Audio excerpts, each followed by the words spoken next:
જય શ્રી કૃષ્ણ. અમારો વિડીયો અવશ્ય જોજો and like subscribe and share અવશ્ય કરજો. Thank you. જય શ્રી કૃષ્ણ. જય Hatkesh. Mehta fantastic Mehta YouTube channel પર આજની મારી વાર્તાનું શીર્ષક છે જે થાય છે તે સારા માટે થાય છે. રાજમહેલમાં સભા ભરી અને બધા બેઠા હતા, રાજા, વજીર અને સૈનિકો.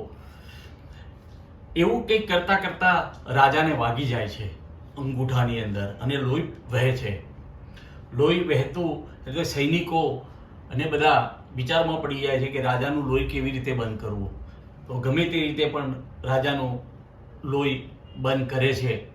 અને વજીર એટલામાં એટલું બોલે છે, રાજાજી જે થાય છે તે સારા માટે થાય છે.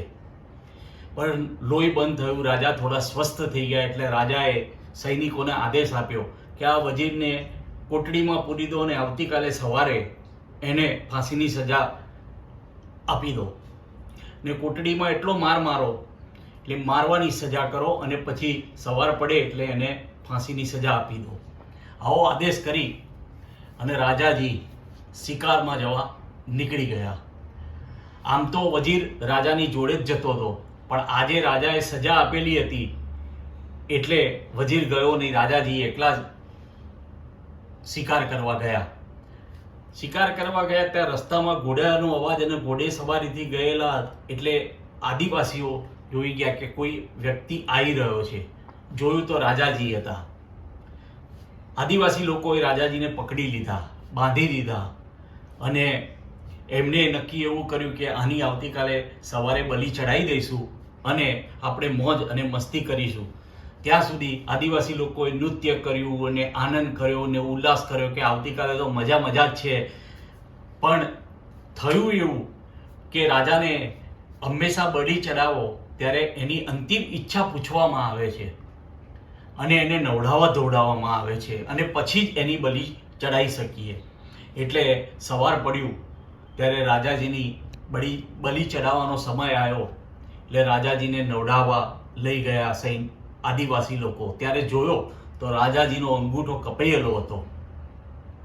એટલે એમાંથી એક જણ વિદ્વાન હતો, એ બોલ્યો કે આપણે આની તો બલિ ના ચડાવી શકીએ, અપશુકન છે, કારણ કે આનો અંગૂઠો કપાઈ ગયો છે એટલે આની બલિ ના ચડાવી શકીએ. એટલે આદિવાસીઓ લોકો નાસીપાસ થઈ અને રાજાને પાછે ફરીથી ઘરે મોકલી દીધો. આ બાજુ બરાબર ફાંસીની સજા ઉપર વજીરને કાળું કપડું માથામાં ઓઢારી દીધું હતું અને તરત જ પેલો જેવો હતો જલ્લાદ દબાવવા જાય પેલા રાજાએ વજીરના પગ પકડી લીધા અને માફી માંગવા માંડ્યો, મને માફ કરો, મને માફ કરો, મેં બહુ ખોટું કર્યું તારી સાથે, બહુ ખોટું કર્યું. એટલે વજીર પૂછે છે, રાજાજી કંઈ જ ખોટું નથી થયું, જે થયું છે એ પણ સારું જ થયું છે. જો તમે મને સજા ના આપી હોત તો તમારી બલિ ના ચડાવત પણ હું બલિ ચડી જાત, મારી બલિ એ લોકો ચડાવી દે. માટે જે થાય છે તે સારું જ થાય છે ને સારા માટે જ થાય છે. રાજાને બધી વાત સમજમાં આવી ગઈ. એટલે કોઈ દિવસ જીવનની અંદર નાસીપાસ ના થવું. ખરાબ થતું હોય કે સારું થતું હોય, પણ જે થતું હોય એ આપણા હિત માટે જ થતું હોય છે. અને ભગવાન એક બારી બંધ કરે તો સામે બીજી 10 બારીઓ ખોલી દેતા હોય છે. જો આજનો મારો વિડીયો પસંદ આવ્યો હોય, લાઈક, સબસ્ક્રાઇબ અને શેર કરજો. જય શ્રી કૃષ્ણ. જય હાટકેશ.